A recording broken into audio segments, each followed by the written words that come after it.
कहन हाँ बचाए दे। कहन कैसे मानी? कहन मैं 3 त्रिवाचा वचन खा के कहता हूँ मैं इसकी जान बचाऊंगा बचाऊंगा बचाऊंगा। कहन ठीक बा। कहन एकरे बदले अपन आधा मांस काट के हमका दे दिया। गाय हम छोड़ के चला जावे। जब इतनी बात रावण सुना थे तो करा थे का अगले बंदे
रावण तुरंत मना कर दी।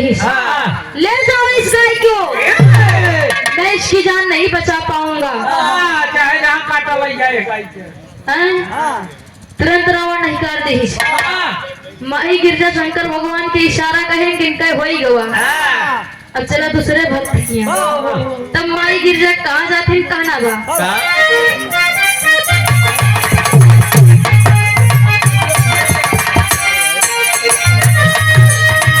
गिरजा रूपिका पहुंची जनक के समान।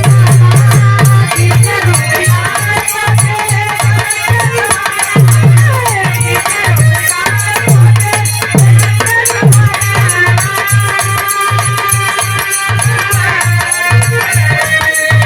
तापले बचाई दिहले भोला जी तूफान।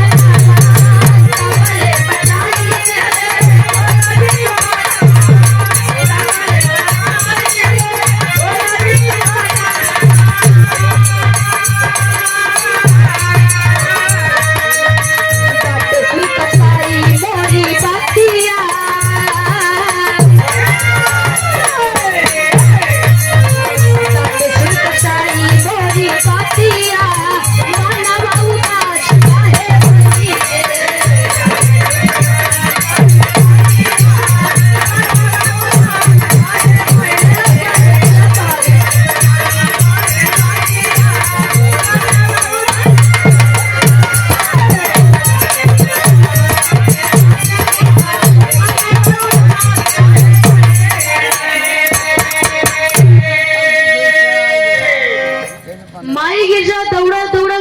जनक के द्वारे जागी नहीं है राजन। हमार जान बचाइला। हमरे पीछे कसाई पड़ा बना तो हमार जान मार दी। पीछे से शंकर भगवान बढ़िया तलवार ले पीछे पीछे लगा है। जब राजा जनक देखा थे कि पीछे से कसाई हाथ में तलवार लिए आवत बा तो डांट के कहते हैं ये कसाई मैं इसकी जान बचाऊंगा।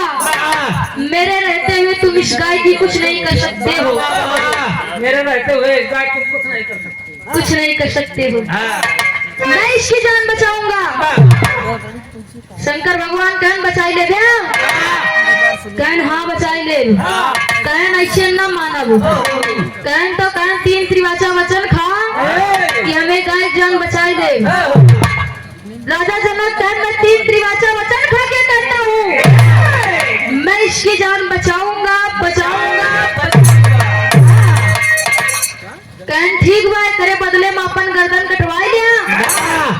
गाय छोड़ के चला जा। अगले बंधु हवा का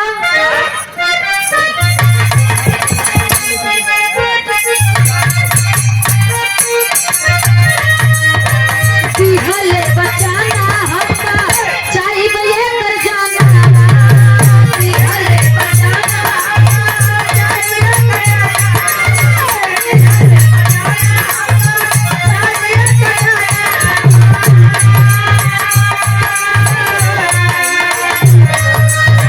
बादल में जाए तो जीता तवले सारे गाना बादल में जाए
राजा जनक तुरंत अपन सर नीचे झुकाए दे और शंकर भगवान अपने तलवार से मारे राजा जनक की गर्दन अलग हो गई। जब अलग हो गया तो माई गिर जाओ शंकर भगवान अपने असली रूप में आए।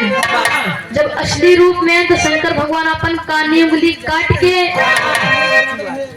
दुई बूंद खून उनके गले चुआए रहे। जब छुआ गए तो राजा जनक फिर से जिंदा हो गए। तब राजा जनक से शंकर भगवान कहता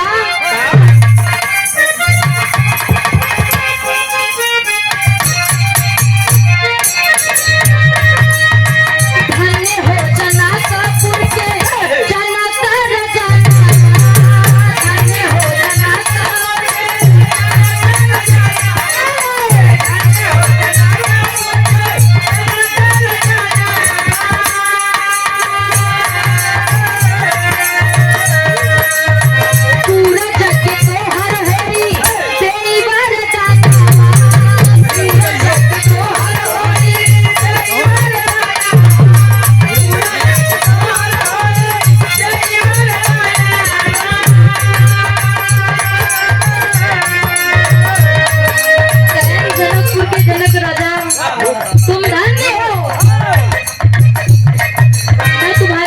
से प्रसन्न हूँ। जाओ मैं तुम्हें वरदान देता हूँ, आशीर्वाद देता हूँ कि तुम्हारी जग पूरी होगी। लेकिन लास्ट में